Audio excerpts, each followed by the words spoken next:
Hi everyone, Yvonne Lowe here. I haven't put out any new content due to what's happening around us. I've been using my time to serve my loved ones and to spend quality time with them. As a mother, daughter, sister, and aunt, I'm hurting in so many ways. I'm simply scared for my family and other blacks in this country. While growing up in Jamaica, my friends were of different races: white, black, Chinese. And as I grew older, my friendships and business partnerships looked the same. My children friendships looked the same. My children and some of my nieces and nephews are first generation Americans. They were born here. And my children refer to themselves as Jamaicans, which means they're Jamaican Americans. But I want to say to you what my children, myself, my ex husband, and my family as a whole have experienced with racism is disconcerting to say the least.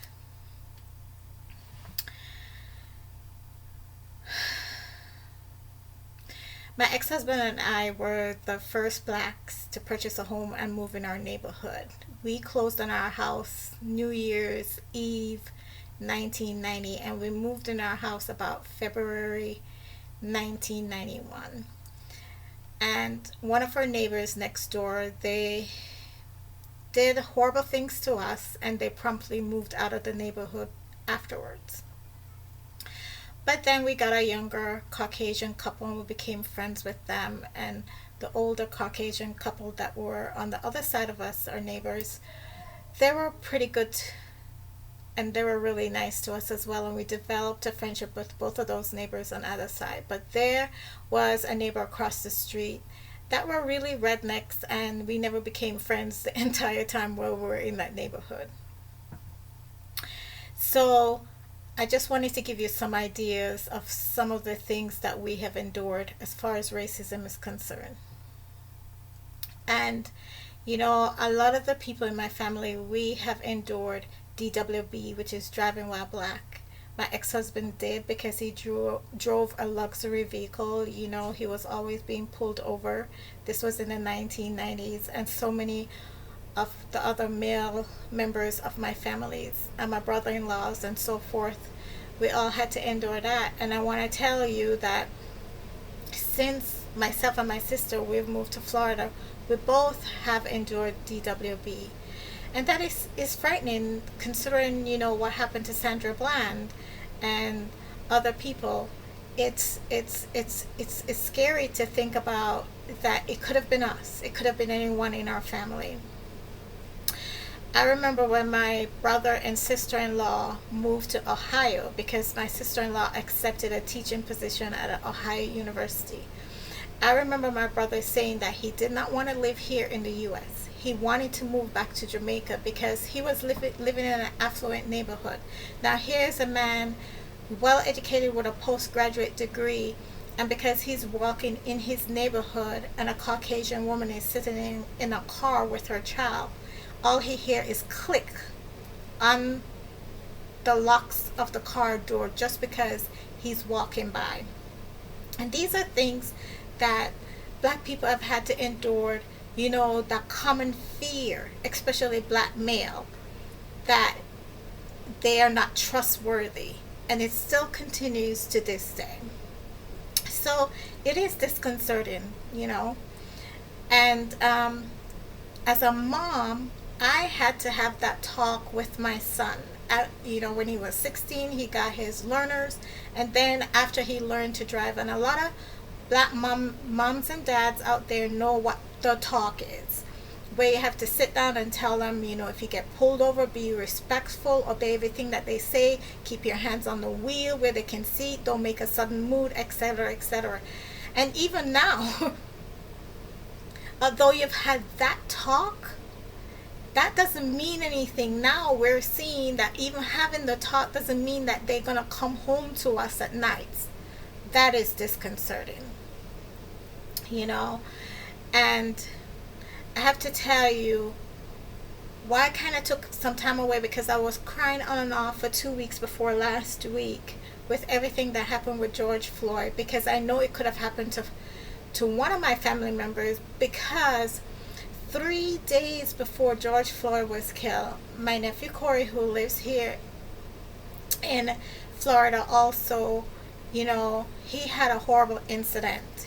He went to a Dunkin' Donuts, and while he was there, a Caucasian man in a truck pulled around him and blocked him off and called him some horrible names. You big black N-word, so-and-so, monkey looking, whatever.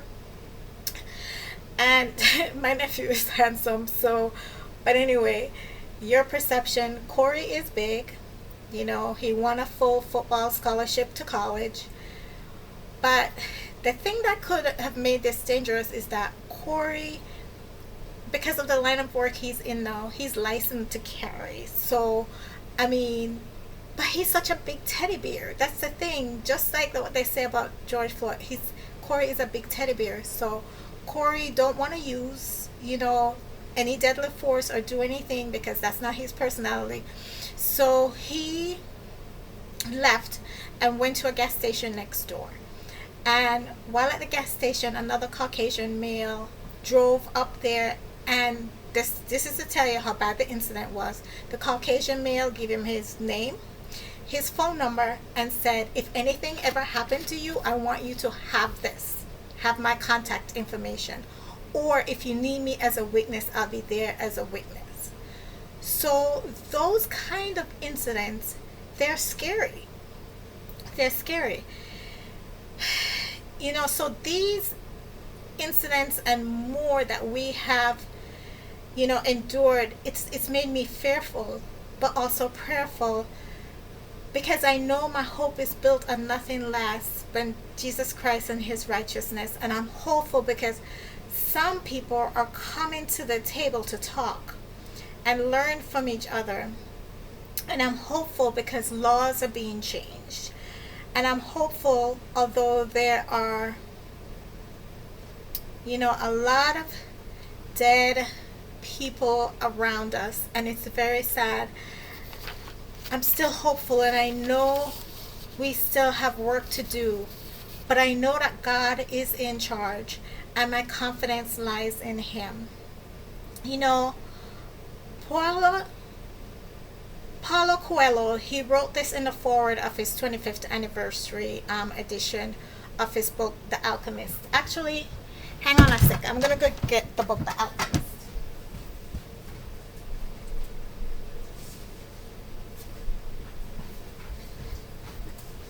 Yes.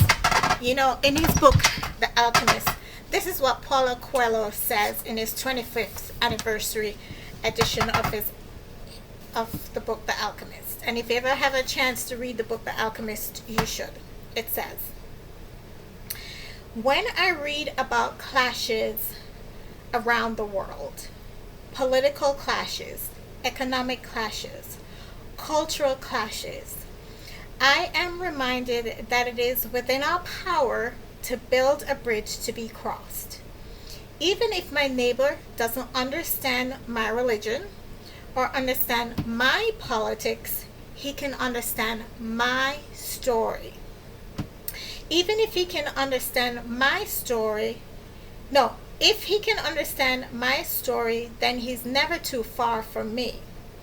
It is always within my power to build a bridge. There is always a chance for reconciliation. A chance that one day he and I will sit around a table together, which is great, this is what we're all doing now, and put an end to our history of clashes. And on this day, he will tell me his story, and I will tell him mine. That is Paulo Coelho 2014. He said this in 2014. And I echo that same sentiment.